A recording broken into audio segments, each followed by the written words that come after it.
শ্ৰমিকৰ এখন আইন প্লেন্টেশ্যন লেবাৰ এক্ট থকাৰ সত্ত্বেও শ্ৰমিকসকল আজিৰ তাৰিখত বিভিন্ন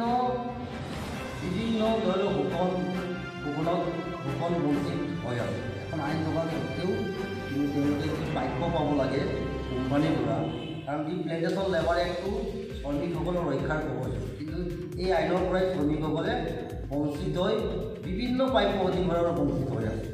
আৰু চৰকাৰেও আমাক কেৱল অকল ভোট বেংক হিচাপে মানে তেওঁলোকে যেতিয়া ধৰি লওক ইলেকশ্যন আহে তেতিয়াই আমাৰ মানুহবিলাকৰ ওচৰত আহে আৰু তেওঁলোকক কৈ যায় আমুক কৰি দিম তামুক কৰি দিম যে আপোনালোকে ভোটবিলাক দিব লাগে। যিকোনো চৰকাৰ যোনে চৰকাৰে আহক আমাৰ মানুহবিলাকক প্ৰতাৰণা কৰি আছে, কেৱল ভোট বেংক হিচাপে গণ্য কৰি আহি আছে। গতিকে আমি ভাৰতীয় চাহ মজদুৰ সংঘই আজিৰ পৰা আমাৰ মানুহক এটা আমি যিহেতুকে এখন দেশৰ নাগৰিক আৰু আজিৰ এই নাগৰিক হিচাপে আমাৰ যোনটো জীয়াই থকাৰ অধিকাৰ আমাৰ নাইকিয়া হ'ব। গতিকে আমাৰ এটা নাগৰিক হিচাপে আমাক আঁকোৱালি ল'ব লাগে চৰকাৰে। আৰু বাগিচাত যিবিলাক আইন আছে, শ্ৰমিকৰ আইন আছে, এই আইনবিলাকে শ্ৰমিকবিলাকে পাব লাগে। কাৰণ লেবাৰ অফিচাৰসকলে বাগিচাবিলাকত তেওঁলোকে ভিজিট নিদিয়ে, কেৱল তেওঁলোকে বহি বহি দৰমহা লৈ আহিব। গতিকে এই তেওঁলোককো চৰকাৰে ডাইৰেক্ট তেওঁলোককো কওক যে তেওঁলোকে বাগিচাত পৰিদৰ্শন কৰক আৰু শ্ৰমিকৰ কি কি সমস্যা আছে সমাধান কৰক। আৰু অসমৰ মুখ্যমন্ত্ৰীয়ে কৈছে ভাৰতৰ 5খন ৰাজ্যৰ ভিতৰত অসমখন মানে 1 নম্বৰ কৰিব।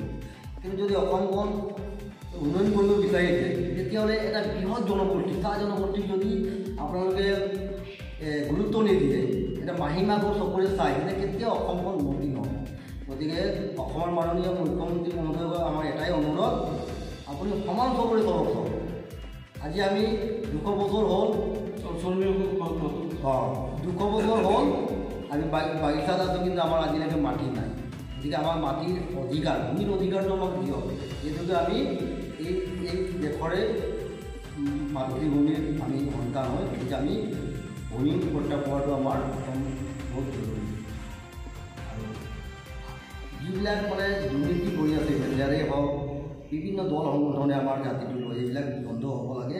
আৰু আমি ভাৰতীয় চাহ মজদুৰ সংঘই এইবিলাকৰ পৰা আমি মানে চোকা দৃষ্টি ৰাখিম, কোনে আমাৰ জাতিটোক প্ৰতিবাদ কৰিম আৰু আমি সময়ে প্ৰতিবাদ কৰিম। আমি শ্ৰমিকৰ স্বাৰ্থত আমি কাম কৰোঁ, কাৰণ শ্ৰমিকে আজি গোটেই অসম ভাৰতখন নিৰ্মাণ কৰিছে শ্ৰমিকে। আজি যদি ইয়াত এটা লেতেৰা হৈছে আমাৰ শ্ৰমিকবিলাকে চাফা কৰিছে, ক'ৰবাত যদি বিল্ডিং ঘৰ বনাইছে শ্ৰমিকসকলেই কৰিছে, বাগানত শ্ৰমিকসকলে পাত ছিঙি আজি অসমখনক বিশ্বত বিখ্যাত কৰিছে চাহপাত।